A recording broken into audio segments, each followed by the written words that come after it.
জান্নাতে প্রতি সপ্তাহে শুক্রবারে আল্লাহ দাওয়াত খাওয়াবে। কেমন হবে আল্লাহর দাওয়াত?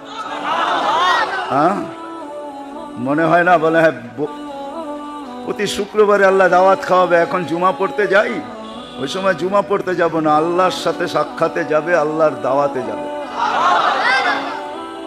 মানুষ যত বড় হয় তার আইটেম তত বেশি হয়, ঠিক না? কি গরিবের বাড়ির খানা কি আর বড় লোকের বাড়ি হয় নাকি? বড় লোক খাইতে পারো আর না পারো, পাকায় ডাইটা, এটা ঠিক। ডাইটা বোঝেন? পাকায় অনেক আইটেম, খাইতে পারো আর না পারো। পয়সার একটা ভাব আছে না, নাইলে মেসে বলবে কি, ঠিক না? তো পাকায় অনেক আইটেম, খাইতে পারো আর না পারো। আল্লাহর আইটেম কিরকম হবে? নিজের জান্নাতে যদি 70,000 আইটেম একবারে খায়, তা আল্লাহর ওইখানে কত আইটেম হবে? একটু ভাবেন না, কয়েক কোটি আইটেম হবে। বাবরচি পাক করবে না, বাবরচি পাক করবে না, আল্লাহ কুদরত দিয়া পাক করবে।